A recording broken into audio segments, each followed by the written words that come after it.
Good afternoon.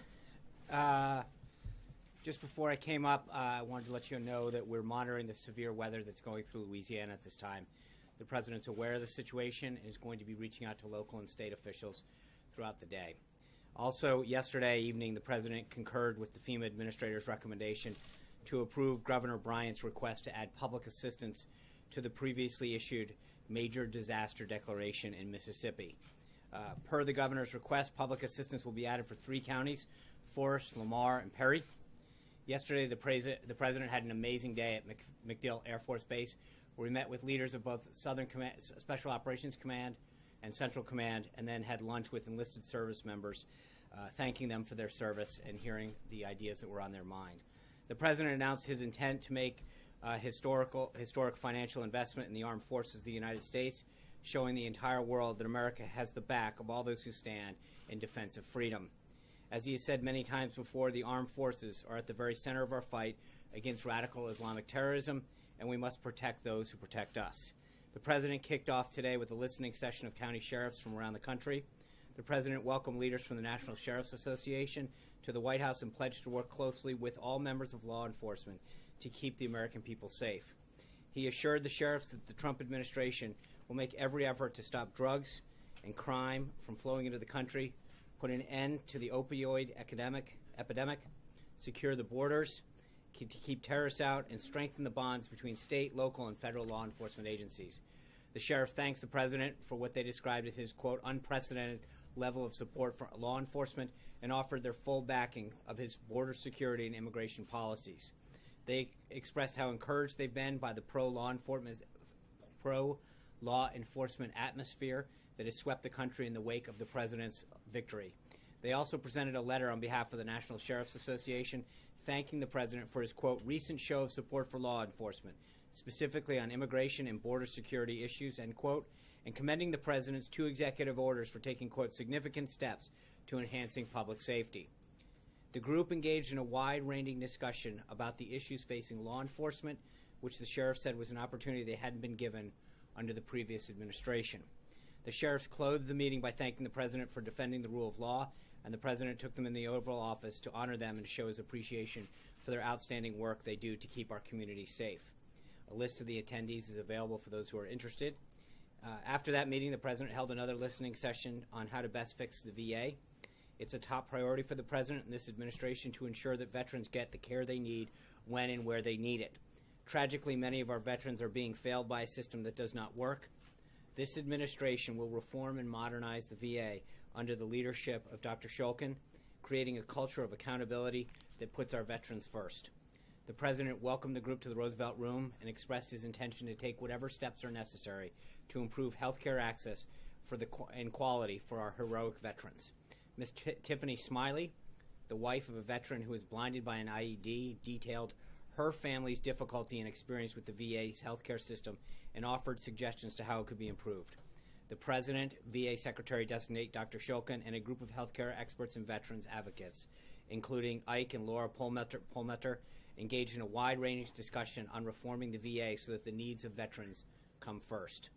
The experts discussed private sector solutions and innovations that could be used to improve the VA. The President praised the Secretary-designate for his commitment to veterans and thanked the group for their willingness to serve and do what was best for our veterans.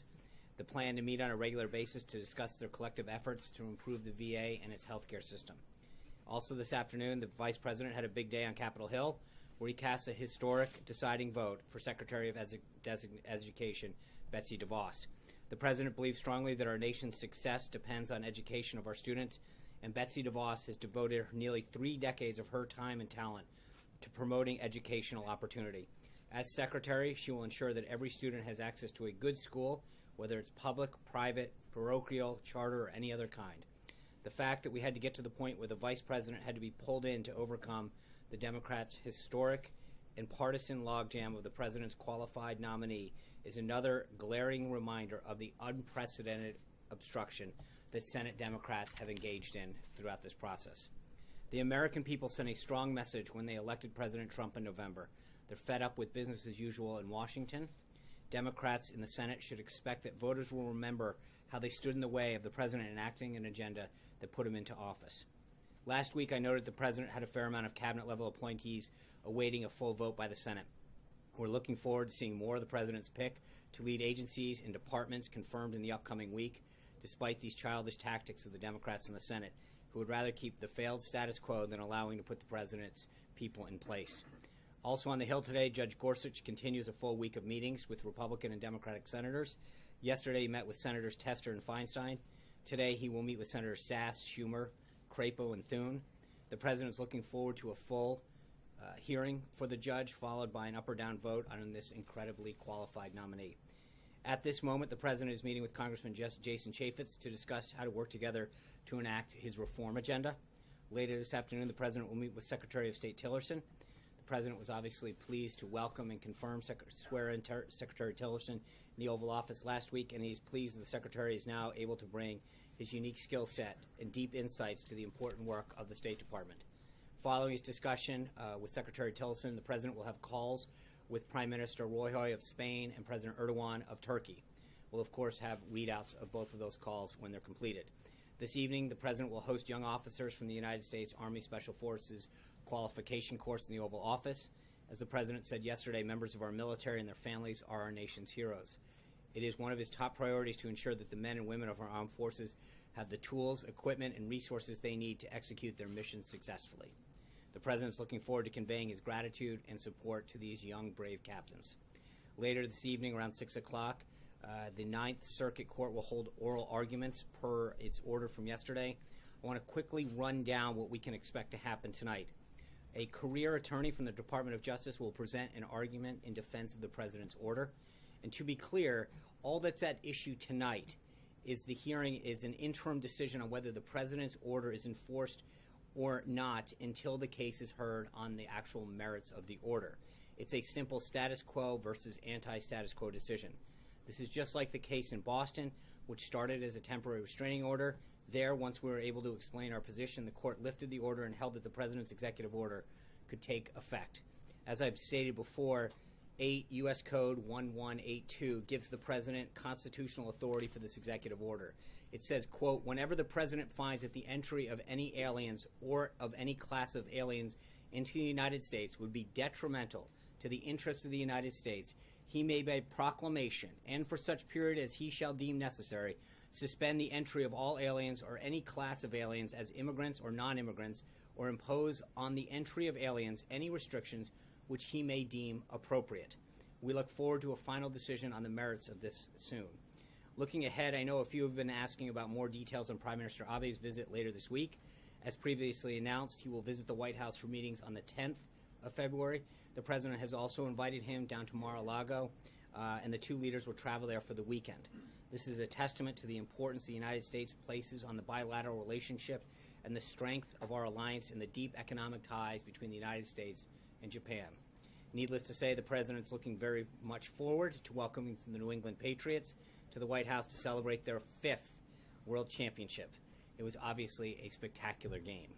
Lastly, we have our eyes on Kabul today following the tragic suicide bombing that killed at least 19 Afghan civilians and wounded 14.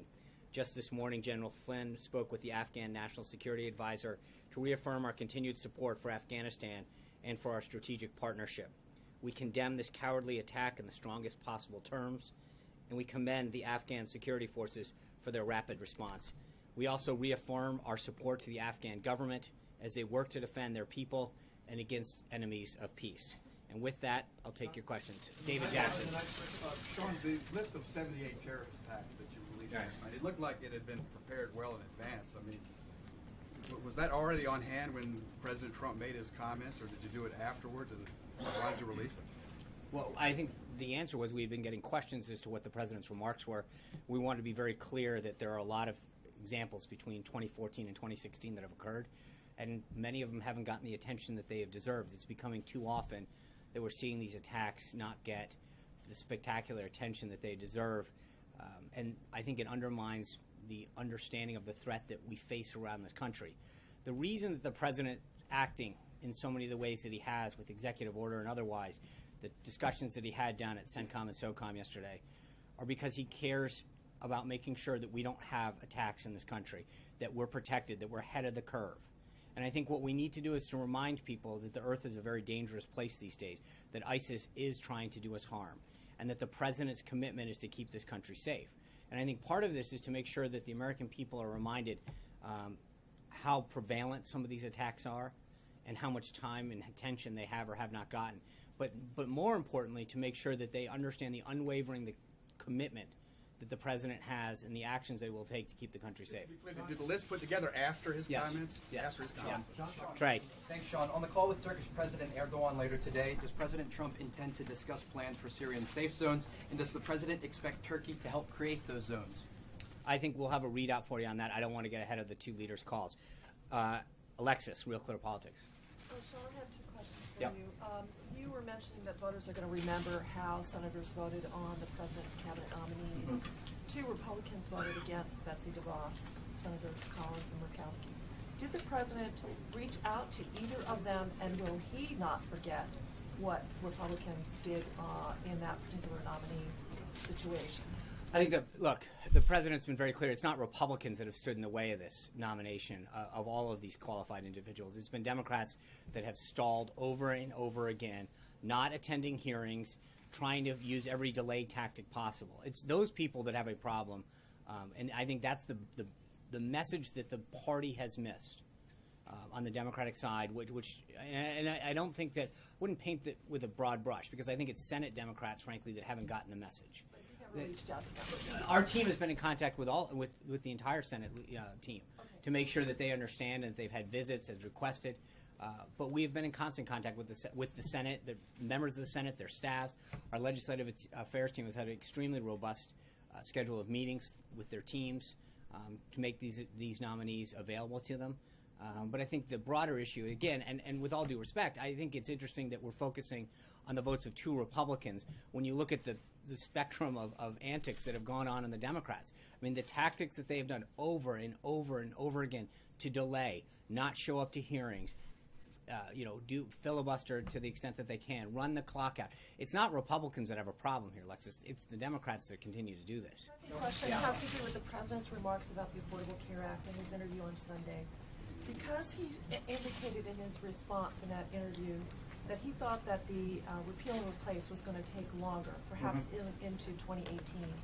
Can you clarify whether he is frustrated about this, what he is doing about the timing? Because, of course, voters who sent him here were anticipating that this might move faster than he was conveying in the interview.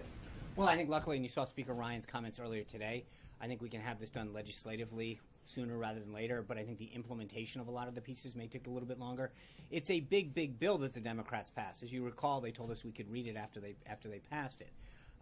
We are now going through this to make sure that we do this in a very responsible way, to make sure that health care, which is so vital to so many Americans and their families, is preserved while we put a new system in place that both lowers costs and increases accessibility. But the president, I think, is very encouraged by the commitment and work that's going on the Hill to make sure that we get this thing replaced as quick as possible. What is Fred, your message Lucas, to Senate Fred. President? Thanks, Sean. One thing I actually follow up related to that. But Speaker Ryan has actually said, quoting with Obamacare, you can't quote, tinker about with the margins, and repair it, you can't, it's a collapsing law. Do you agree with that, and that you can't build on what's already there? You have to get rid of the entire law? Well, I think what we're focused on is the end solution, and I think we've been very clear over and over again that the president's going to repeal and replace it, and that what Americans will get at the end of this is a health care solution that, as I've said before over and over again, is going to give them a lower cost health solution with more options. That's what they were promised in the first place. That's when we can give, and I think the president being able to approach this in the business-like manner that he's done so successfully in the past is going to ensure that he negotiates prices, that we look at those business-like practices, force competition among states, and other things that will help lower costs once and for all and provide that competition. On Iran sanctions, does the president have any concerns about the fact that Adam Zubin is the acting Treasury Secretary in terms of implementing those sanctions? No, we implement them. They went off without a hitch. John Decker. Thanks a lot, Sean. As you know, the president spoke over the weekend on Twitter and criticized the federal judge appointed by George W. Bush, who imposed that nationwide restraining order. He called him a so-called judge. Is the president, as it relates to the arguments, and I know you're confident, but the arguments that will be presented this evening, is he prepared to accept an adverse ruling by the Ninth Circuit Court of Appeals? Well, there's no question the president respects the judicial branch and its ruling, but I think that there's no way, I just read off the U.S. Code on that, I don't think there's any other way that you can interpret that, that the president has the discretion to do what's necessary to keep this country safe. And I think that's his concern, frankly, right now, is that when the law is such as it is, that anyone could interpret that any other way. I think he feels confident, just like in the ruling in Boston, that we're going to prevail on this on the merits of the case because it is done so in a very lawful way. Catherine.